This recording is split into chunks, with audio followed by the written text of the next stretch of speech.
Hello વિદ્યાર્થી મિત્રો, તમે જોઈ તે રીતે આજે આપણે વિભાગ સી નું સોલ્યુશન શરૂ કરવાના છીએ. પ્રશ્નપત્ર નંબર 2. વિદ્યાર્થી મિત્રો, ફ્રીની અંદર પીડીએફ તમે મેળવી શકો છો આપણા વોટ્સએપ ગ્રુપ અને ટેલિગ્રામ ગ્રુપના અંદર. તો લેટ્સ સ્ટાર્ટ. શરૂ કરીએ. ગોપુરમ સ્થાપત્યનું મહત્વ સમજાવો.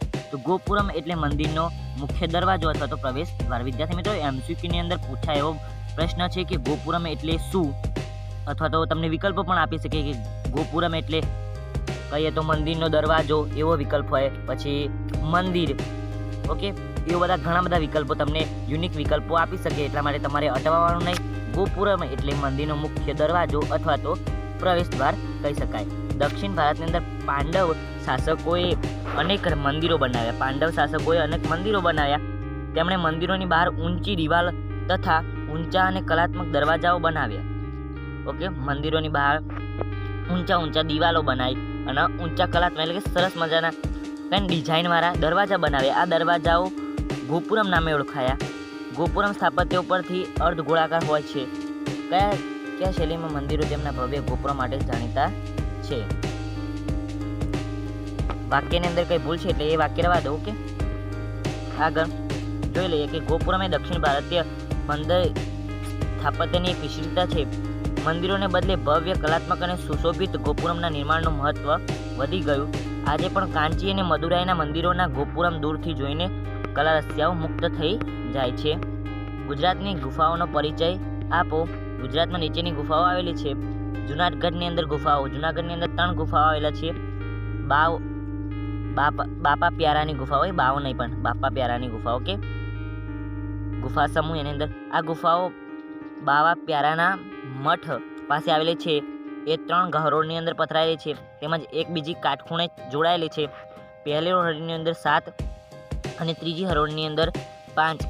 ઓકે, એમ અહીં કુલ 16 છે. તે ઈસવીસનની શરૂઆતની અંદર 1-2 સદી દરમિયાન કંડારેલી હોવાની શક્યતા છે. ઓકે, ઉપરકોટની ગુફાઓ. તો આ ગુફાઓ 2 માળની છે.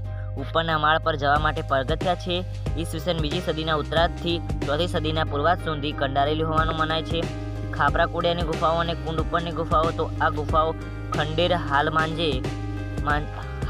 ઓકે, ખંડેર જેવા હાલતની અંદર છે. અહીંથી મળેલા અવશેષો પરથી જણાય છે કે તે મંજલાવાળી હશે. અહીં કુલ 20 સ્તંભો છે. અહીં ગુફાઓએ ઈસવીસન 3જી સદીના અંદર કંડારેલી હોવાની શક્યતા છે. ખંભાલીડાની ગુફા. વિદ્યાર્થી મિત્રો, 3 માર્ક્સની અંદર પૂછાય એટલે 3 જ ગુફાઓ લખો તો પણ ચાલે. ઓકે, ખંભાલીડા ગુફા. તો રાજકોટથી 70 કિલોમીટર દૂર ગોંડલ પાસે આ ખંભાલીડા આવેલ છે. તે 1959ની અંદર શોધાઈ હતી ગુફાઓ, અને તેમાં 3 ગુફાઓ નોંધપાત્ર છે.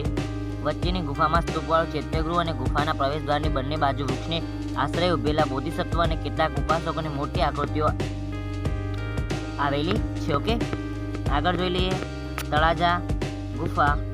તો ભાવનગર જિલ્લાના શેત્રુંજી નદીના મુખ પાસે તળાજા ડુંગરમાં આવેલી છે. તે તાલધ્વજગીરી તીર્થધામ તરીકે પ્રખ્યાત છે. અહીં પથ્થરોથી કોતરીને 30 ગુફાઓ બનાવવામાં આવી છે. આ ગુફાઓની સ્થાપત્ય કલાની અંદર વિશાળ દરજ્જો મુખ્ય છે. અહીંના એભલ મંડપ અને ચૈત્યગૃહ સુરક્ષિત અને શિલ્પ સ્થાપત્યની દ્રષ્ટિએ 2 નમૂન છે. બૌદ્ધ ધર્મના સ્થાપત્યોની આ ગુફાઓ ઈસવીસનની 3જી સદીની છે. સાણા ગુફાઓ. તો આ ગુફાઓ ગીર સોમનાથ જિલ્લાના ઉના તાલુકાના વાંકિયા ગામ પાસે રૂપેણ નદી ઉપર સાણા ડુંગર ઉપર આવેલી છે. અહીં મધપુરાની જેમ 62 જેટલી ગુફાઓ પથરાયેલી છે. ઢાંગ ગુફાઓ. તો આ ગુફાઓ રાજકોટ જિલ્લાની અંદર ઉપલેટા તાલુકાના ઢાંગ ગામમાં ઢંગગીરી નામના પર્વત પર આવેલી છે. તે 4થી સદીના પૂર્વાર્ધની હોવાનું જણાય છે. ઝિંઝુરી જતો ઢાંગ ગામની પશ્ચિમે 7 કિલોમીટર દૂર સિદ્ધસર પાસેની ઝિંઝુરી રીજનની ખીણની અંદર કેટલાક બૌદ્ધ ગુફાઓ આવેલી છે. તે ઈસવીસનની 1લી અને 2જી સદીની અંદર હોય તેમ મનાય છે. કચ્છની ખાપરા કોડિયાની ગુફાઓ. તો આ ગુફાઓ કચ્છના લખપત તાલુકાની અંદર જૂના પાટગઢ પાસેના પહાડમાં 2 ગુફાઓ આવેલી છે. 1967ની અંદર શ્રી કેકા શાસ્ત્રીએ આ ગુફાઓ શોધી કાઢી. અને કડિયા ડુંગર ગુફા. તો ભરૂચ જિલ્લાના ઝઘડિયા તાલુકાની અંદર કડિયા ડુંગર ઉપર 3 ગુફાઓ આવેલી છે. તે બૌદ્ધ ધર્મની પ્રાચીન સ્થાપત્ય કલાના ઉત્તમ નમૂનાઓ ગણાય છે. આ ગુફાઓ સ્થાપત્યની દ્રષ્ટિએ 2 નમૂન છે. અહીં એક જ પથ્થરમાંથી કોતરીને કંડારેલ 11 ફૂટ ઊંચો એક સિંહ સ્તંભ છે. સ્તંભના શિરોભાગે 2 શરીરવાળી અને એક મુખાકૃતિ સિંહાકૃતિ આવેલી છે. દેલવાડાના જૈન મંદિરો વિશે માહિતી આપો તો દેલવાડાના જૈન મંદિરો રાજસ્થાનની અંદર આબુ પર્વત પર આવેલા છે. પશ્ચિમ ભારતના જૈન મંદિરોની અંદર આ મંદિરો કલા કારીગરીની દ્રષ્ટિએ આંતરરાષ્ટ્રીય ખ્યાતિ ધરાવે. આ મંદિરો આજે પણ દેશ વિદેશના પ્રવાસી માટે આકર્ષણનું કેન્દ્ર. ગુજરાતના મંત્રી વિમલ શાહે બંધાયેલું વિમલ વસઈ અને બીજા મંત્રી વસ્તુપાળે બંધાવેલ લુણ વસઈ મંદિરનો સમાવેશ થાય છે. વિમલ વસઈ અને લુણ વસઈના મંદિરો આરસપહાણની સૂક્ષ્મ કોતરણી અને શિલ્પકામની ખૂબ સમૃદ્ધ છે. દેલવાડાના જૈન મંદિર શિલ્પ સ્થાપત્યની દ્રષ્ટિએ જગતભરની સ્થાપત્ય રચનાઓની અંદર માનભર્યું સ્થાન ધરાવે છે. આ મંદિરો જૈન ધર્મની ભારતીય સંસ્કૃતિને આપેલી ચિરસ્મરણીય અને અતુલ્ય ભેટ છે. ઓકે, આગળ જોઈએ તો સ્તંભલેખો પરની કલા વિશે માહિતી આપવું તો મૌર્ય સમ્રાટ અશોક ધર્મના પ્રચાર માટે ધર્મ આજ્ઞાઓ કોતરેલા શિલ્પના ઉત્તમ નમૂના રૂપ સ્તંભલેખો ઊભા કરાવ્યા હતા. આ સ્તંભો સળંગ એક જ પથ્થરની અંદરથી બનાવેલા બ્રાહ્મી લિપિની અંદર કોતરાયેલા બ્રાહ્મ્યો કે લિપિની અંદર કોતરાયેલા એ સ્તંભલેખો ચૂનાના કે રેતાળ પથ્થરમાંથી બનાવવામાં આવતા. પથ્થરને ઘસીને એટલો સરસ ચળકાટ બનાવવામાં આવતો કે જાણે તે ચળકતી ધાતુમાંથી બનેલો હોય. સ્તંભનો મધ્ય ભાગ સપાટ રાખવામાં આવતો જેથી ત્યાં લેખ લખી શકાય, કોતરી શકાય. સમ્રાટ અશોકના સ્તંભાલેખોની અંદર અંબાલા, મેરઠ, અલ્હાબાદ, સારનાથ, લોરિયા પાસે નંદનગઢ બિહાર એટલે કે સાંચી મધ્યપ્રદેશ, કાશી, પટના, બુદ્ધગયા વગેરે સ્થળો મુખ્ય છે. અશોકના શિલા સ્તંભો પૈકી સારનાથનો શિલાસ્તંભ શિલ્પકલાનો ઉત્કૃષ્ટ નમૂનો છે. આ સ્તંભની ટોચ ઉપર ચારે દિશાની અંદર મુખ રાખીને એકબીજાની પીઠ ટીકવીને ઉભેલા 4 સિંહોની આકૃતિ છે. સારનાથ એ ભગવાન બુદ્ધના ઉપદેશ ધર્મચક્ર પ્રવર્તનનું સૌપ્રથમ સ્થળ છે. તેથી તે સિંહોની ચારે બાજુ 4 ધર્મચક્રો અંકિત કરાયેલા છે. આ ઉપરાંત તેમાંથી ઘોડો કે બળદની આકૃતિઓ પણ છે. 24 આરાઓ વાળા આ ધર્મચક્રને આપણા રાષ્ટ્રધ્વજના સફેદ પટ્ટાની અંદર પણ સ્થાન આપવામાં આવ્યું છે. તેમાં 4 સિંહોની આકૃતિને ભારતની રાષ્ટ્રીય પ્રતીક તરીકે સ્વીકારવામાં આવી છે. ઓકે, આગળ જોઈ લઈએ મહાભારત કાવ્યો તરીકે રામાયણ અને મહાભારત. ઓકે, રામાયણ અને મહાભારત ભારતના 2 મુખ્ય કાવ્ય ગ્રંથો છે. આ બંને મહાકાવ્યોની રચના સેંકડો વર્ષો થઈ ગયા છે. ઈસવીસનની 2જી સદીની અંદર આ મહાકાવ્યનું વર્તમાન સ્વરૂપ મળ્યું.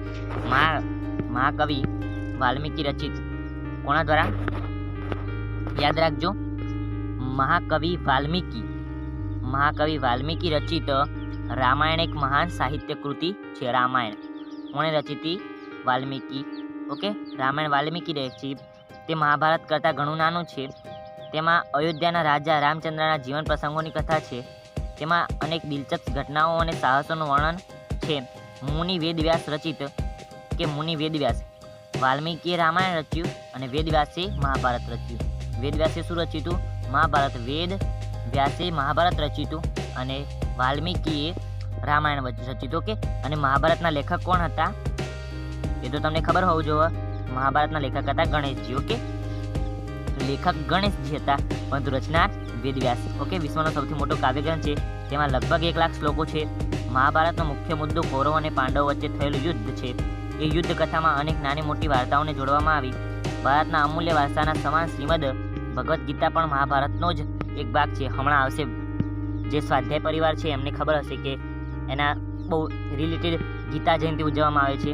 ઓકે, તેમાં જ્ઞાન, કર્મ અને ભક્તિએ મોક્ષ પ્રાપ્તિના 3 માર્ગોનું વિવેચન કરવામાં આવ્યું છે. રામાયણ અને મહાભારત એ ભારતના લોકોની રાષ્ટ્રીય સંપત્તિ છે. આ બંને મહાકાવ્યોએ સદીઓ સુધી ભારતના કરોડો લોકોના વિચારો અને સાહિત્ય સર્જન પર ગાઢ અસર કરી છે. ઓકે, એટલે ગયું અમીર ખુસરોનો પરિચય. તો અમીર ખુસરો દિલ્હીના સલ્તનત કાળનો સૌથી મોટો સાહિત્યકાર થઈ ગયો. તે એક કવિ, ઇતિહાસકાર, સંગીતકાર અને રહસ્યવાદી સંત હતો. અમીર ખુસરો સુપ્રસિદ્ધ હજરત નિઝામુદ્દીન ઓલિયાનો શિષ્ય હતો. તે ફારસી અને સંસ્કૃત ભાષાનો વિદ્વાન હતો. આશિકા નૂર, સિપિહર અને કિરાતુલ સાઈને તેની જાણીતી કૃતિઓ છે. આ ઉપરાંત તેણે અનેક કાવ્યગ્રંથો પણ રચ્યા. અમીર ખુસરોને ભારતીય હોવાનો ગર્વ હતો, તેથી તે ભારતને પૃથ્વીનું પરનું સ્વર્ગ માનતો. તેણે પોતાના પુસ્તકોની અંદર ભારતનું વાતાવરણ, તેની સુંદરતા, ઇમારતો અને જ્ઞાન વિજ્ઞાનના ભારોભાર વખાણ કર્યા છે. તેણે દ્રઢપણે માનતો હતો કે હિન્દુ ધર્મનું સાતત્વ અનેક દ્રષ્ટિએ ઇસ્લામ સાથે મળતું આવે છે. તે દિલ્હીની ચારે આજુબાજુ વિસ્તારની અંદર બોલાતી હિન્દી ભાષાને પોતાની માતૃભાષા માનતો અને હિન્દી તેણે અનેક કાવ્યો રચેલા. હિન્દીની અંદર તેણે હિન્દી અને ફારસીનું સંમિશ્રણ કરીને દ્વિભાષી ચોપાઈ અને દોહા રચ્યા હતા. ઓકે, દ્વિભાષી ચોપાઈ અને દોહા રચનાર કોણ? અમીર ખુસરો. ઓકે, કાપની જમીન વિશે સમજાવો. કાળી જમીન પણ આ એમપી જમીન છે. ઓકે વિદ્યાર્થી મિત્રો, જો તમારે જે જમીનવાળું જોશે ને, જમીનવાળો પાઠ નંબર કયો છે? 10મો પાઠ ને. હા, તો 10મો પાઠનો એક મેં સરસ મજાનું મારી પાસે પેમ્પલેટ બનાવેલું છે 10મા પાઠનો, કે કૃષિ. એ પાઠનું નામ મને કમેન્ટની અંદર 10મો પાઠ જે જમીનવાળો પાઠ છે એ રહ્યો, અને એક 16મો પાઠ જે આર્થિક ઉદારીકરણ, વૈશ્વિકીકરણ, એના અંદર સરસ મજાના મુદ્દા તમને યાદ રહી જાય ને એક વખત દેખતા જ, તો એવી રીતે મેં બનાવેલું છે. તમે જો મને યાદ તો નહીં રહે, પરંતુ આવશે તો હું આપણા વોટ્સઅપ ગ્રુપની અંદર શેર કરી દઈશ. પરંતુ જો તમારે ખાસ જોઈતું હોય કે ચેપ્ટરનું કાપની જમીન, સરસ મજાનું પેમ્પલેટ છે, તમે ખાલી એક વખત જોશો તરત જ તમને આખી બધી જ જમીનો વિશે યાદ રહી જાય એવું છે. અને જે આર્થિક ઉદારીકરણ 16મો પાઠ છે એનું પણ મસ્ત મજાનું પેમ્પલેટ બનાવેલું છે 2 થી 3 પત્તાની અંદર, પરંતુ સરસ મજાના એક મુદ્દા તમને આવડી જાય એવા છે. ઓકે, સરસ મજાનું લખાયેલું છે, ટૂંકું એક લીટીની અંદર એક મુદ્દો લખીને એવું રાખેલું છે. ઓકે, અને તમને સરસ મજાનું યાદ રહી જાય એવી તાજ છે. કાપની જમીન વિશે નોંધો તો મેસેજ કરજો. તમતા વોટ્સઅપની લિંક નીચે ડિસ્ક્રિપ્શનના અંદર આપેલી છે, ત્યાંથી તમે મને મેસેજ કરી શકો છો, હું તમને પર્સનલી મોકલી દઈશ. ઓકે, ભારતની અંદર કાપની જમીન ભારતના કુલ ક્ષેત્રફળના લગભગ 43% ક્ષેત્રની અંદર ફેલાયેલી છે. ભારતમાં કાપની જમીન પૂર્વે બ્રહ્મપુત્ર નદીના ખીણ પ્રદેશથી શરૂ કરી પશ્ચિમે સતલુજ નદી સુધીના ઉત્તર ભારતના મેદાનની અંદર, દક્ષિણ ભારતમાં નર્મદા, તાપી, મહાનદી, ગોદાવરી, કૃષ્ણ અને કાવેરી ખીણની અંદર, તેમજ મહાનદી, ગોદાવરી, કૃષ્ણ અને કાવેરીના મુક્તિકોણ પ્રદેશની અંદર આવેલી. લક્ષણો તો આ જમીન નદીઓએ પથરાયેલા કાપની બનેલી છે. ઓકે, અને તેમાં પોટાશ, ફોસ્ફરિક એસિડ અને ચૂનાનું પ્રમાણ વધુ, જ્યારે નાઇટ્રોજન અને હ્યુમસનું પ્રમાણ ઓછું. તેમાં જુદા જુદા કઠોળના પાક લેવામાં આવે તો જમીનના અંદર નાઇટ્રોજનનું પ્રમાણ જાળવી શકાય. તેમાં ઘઉં, ડાંગર, શેરડી, શણ, કપાસ, મકાઈ, તેલીબિયા વગેરે પાક લઈ શકાય. આગળ જોઈએ તો કાળી જમીન વિશે નોંધ લખો તો ભારતની અંદર કાળી જમીન ભારતના કુલ ક્ષેત્રફળના 15%. આ જમીનની અંદર નિર્માણમાં દખ્ખણના લાવારી ખડકો અને આબોહવાને મુખ્ય ભજવે છે ભાગ. કાળી જમીન દખ્ખણ ભારતના ઉચ્ચ પ્રદેશની અંદર મહારાષ્ટ્ર, પશ્ચિમ બંગાળ, મધ્યપ્રદેશ, આંધ્રપ્રદેશના કર્ણાટકના કેટલાક વિસ્તારની અંદર આવેલી. આ જમીન ગુજરાતની અંદર સુરત, ભરૂચ, નર્મદા, વડોદરા, તાપી, ડાંગ છે વગેરે જિલ્લાની અંદર આવેલી છે. લક્ષણો જોઈએ તો આ જમીનની અંદર લોહ, ચૂનો, કેલ્શિયમ, પોટાશ, એલ્યુમિનિયમ અને મેગ્નેશિયમ કાર્બોનેટનું પ્રમાણ વધારે છે. તે ફળદ્રુપ અને ચીકણી હોય છે. તે ભેજને ગ્રહણ કરી લાંબા સમય સુધી જાળવી રાખવાની ક્ષમતા ધરાવે છે. ભેજ સુકાય ત્યારે તેમાં ફાંટો કે તિરાડો પડે છે. તેમાં કપાસ, અળસી, સરસવ, મગફળી, તમાકુ તેમજ અડદ જેવા કઠોળના પાક લઈ શકાય છે. કપાસના પાક માટે ખૂબ અનુકૂળ હોવાથી કપાસની જમીન તરીકે કહે છે. કાળી જમીનને રેગુર જમીન પણ કહેવામાં આવે છે. ઓકે, બે યાદ રાખજો, કાળી જમીનને રેગુર જમીન કહે છે અને કપાસની જમીન પણ કહે છે. આગળ જોઈએ તો આગળ આપણો પ્રશ્ન છે કે નીચેના શબ્દોની વ્યાખ્યા સ્વરૂપે લખો. તો વિદ્યાર્થી મિત્રો, વિડીયો લાંબો થતો હોય એવું મને લાગે છે, એટલા માટે તમને અહીંયા લખે છે. એકલ સંધાન તો વિશ્વની અંદર ભાગ્યે 1 કે 2 સ્થળે જોવા મળે. વ્યક્તિગત એટલે કોઈની માલિકીનું, અને વૈશ્વિક એટલે બધા આખા વિશ્વની ભૌતિક અને અભૌતિક તમામ સંપત્તિ કે જેનો માનવ કલ્યાણની અંદર ઉપયોગ થતો હોય. ઓકે, વિશ્વ વ્યાપાર સંગઠન 1 જાન્યુઆરી 1995ના રોજ વિશ્વ વ્યાપાર સંગઠન એટલે કે વર્લ્ડ ટ્રેડ ઓર્ગેનાઇઝેશનની સ્થાપના થઈ. આ સંસ્થાનું વડું મથક સ્વિટ્ઝરલેન્ડના જીનીવા શહેરની અંદર આવેલું છે. યાદ રાખજો, સ્વિટ્ઝરલેન્ડના જીનીવાની અંદર 1 જાન્યુઆરી 1995ની અંદર WTO વર્લ્ડ ટ્રેડ ઓર્ગેનાઇઝેશન એટલે કે વિશ્વ વ્યાપાર સંગઠનના સ્થાપના થઈ. તેના ધ્યેયો જોઈએ આંતરરાષ્ટ્રીય વ્યાપાર પરના અવરોધો દૂર કરવા, વિદેશ વ્યાપાર માટે દેશના ઉદ્યોગોને આપવામાં આવતું સંરક્ષણ દૂર કરવું, વૈશ્વિક વ્યાપાર નીતિ અને દેશની આર્થિક નીતિ વચ્ચે સંકલન સાધવું, વ્યાપારી ઝઘડાઓનું નિરાકરણ. વિશ્વ વ્યાપાર સંગઠન ઉપયુક્ત ધ્યેયો સિદ્ધ કરવા માટે નીચેના કાર્યો હાથ ધરી રહી છે. બહુરાષ્ટ્રીય વ્યાપાર અંગેના કરારો માટે જરૂરી માળખાની રચના કરી તેમનો અમલ કરાવો. બહુરાષ્ટ્રીય વ્યાપાર માટે થયેલા ચર્ચા વિચારણા અને વાટાઘાટો માટે ફોરમ એટલે કે ચર્ચા માટેનું સ્થાન તરીકે કામગીરી બચાવી. ભેદભાવ વહીને આંતરરાષ્ટ્રીય વ્યાપારને ઉત્તેજન આપે છે. પોતાની રાષ્ટ્રીય નીતિને અનુસરતા હોય એવા બધા સભ્ય દેશોના વ્યાપારનું તે અવલોકન કરે છે અને તેમાં જરૂરી સુધારા વધારા કરે છે. ઓકે, ટકાઉ વિકાસના ખ્યાલની સમજૂતી. તો ટકાઉ વિકાસ એટલે ભાવિ પેઢીની જરૂરિયાતો પૂરી પાડવાની ક્ષમતાને નુકસાન પહોંચાડ્યા વગર વર્તમાન પેઢીની જરૂરિયાતોને સંતોષવી. ટકાઉ વિકાસના અંદર પર્યાવરણના સંશોધનને કાયમી જાળવણી પર ભાર મૂકવામાં આવે છે. પર્યાવરણના સંશોધનને કાયમી જાળવણી. આપણી આસપાસના પર્યાવરણ પર પડેલી ગંભીર અસરોને કારણે ટકાઉ વિકાસનો ખ્યાલ વિકસ્યો છે. ગંભીર જે આપણું આસપાસનું પર્યાવરણ છે એના ઉપર ગંભીર અસરો પડી છે આપણા કારણે. તો એને જોઈને આપણને ખ્યાલ આવે છે કે ટકાઉ વિકાસનો ખ્યાલ આવે. ઓકે, આજની પેઢીએ સાંધેલો વિકાસ ભવિષ્યની અંદર ટકી શકે તેમ નથી. વર્તમાન પેઢીને સગવડો ભાવિ પેઢીને કદાચ પ્રાપ્ત થાય તેમ નથી એવી શંકા સેવાઈ રહી છે. આર્થિક વિકાસને કારણે કુદરતી સંસાધનોનું પ્રમાણ ઘટે છે તેમજ તેની ગુણવત્તા પણ ઓછી થાય છે. આ પરિસ્થિતિની અંદર વિકાસનો ખ્યાલ બદલાવવો આવશ્યક છે. વર્તમાન સમયની અંદર આર્થિક વિકાસ અને તેને કારણે પર્યાવરણ પર થતી અસરોનો અભ્યાસ ટકાઉ વિકાસના ખ્યાલ હેઠળ કરવામાં આવે છે. ઓકે, આગળ જોઈએ ઇન્ડિયન સ્ટાન્ડર્ડ ઇન્સ્ટિટ્યૂટ કે ISI પોતાના માલની યોગ્ય ગુણવત્તા ધરાવતા ઉત્પાદકોને ISI માર્ગ પરવાનો આપવામાં આવે છે. MPO માર્કેટિંગ પ્રોસેસિંગ આઉટસોર્સિંગ એટલે માંસ અને માંસની બનાવટો પર MPOનો માર્કો લગાવવામાં આવે છે. હેક નહીં હો, hazard analysis and critical control point એટલે કે યાંત્રિક પ્રક્રિયા દ્વારા તૈયાર કરેલા ખોરાકની બનાવટો પર HACCPનો માર્કો લગાવવામાં આવે છે. ઓકે, ગ્રાહક સુરક્ષાના એક ઉપાય તરીકે કોઈ પણ એક ગ્રાહક અદાલતની સમજૂતી આપો. સરકારે રાષ્ટ્રીય ગ્રાહક સુરક્ષા ધારા 1986 અનુસાર કેન્દ્રીય ગ્રાહક સુરક્ષા કાઉન્સિલ એટલે કે રાષ્ટ્રીય ઉપભોક્તા આયોગની રચના કરી. એ જ રીતે ગ્રાહક કક્ષાએ રાજ્ય ઉપભોક્તા આયોગની રચના કરવામાં આવી. આ કમિશનને અન્વયે ગ્રાહક સુરક્ષા કાયદા માટે નિયમ બનાવવામાં આવ્યા છે. રાષ્ટ્રીય ગ્રાહક તકરાર પંચ જિલ્લા કક્ષાએ જિલ્લા ફોરમ એટલે કે જિલ્લા પંચની, રાજ્ય કક્ષાએ રાજ્ય કમિશન એટલે કે રાજ્ય ફોરમની, રાષ્ટ્રીય કક્ષાએ રાષ્ટ્રીય કમિશન એટલે કે રાષ્ટ્રીય ફોરમની રચના કરી છે. ઓકે, એ રીતે જિલ્લા ફોરમ વિશે જોઈએ તો તે દરેક જિલ્લાની એક મહત્વપૂર્ણ અદાલત છે.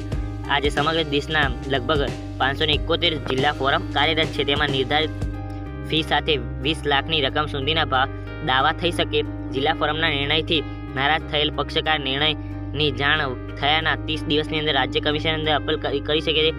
તે પૂર્વે તેણે વળતરની દાવાની રકમ 50% એટલે કે 50% અથવા 25% જે ઓછું હોય તે નિયત શરતોએ ડિપોઝિટ કરવા જમા કરાવવાની હોય છે.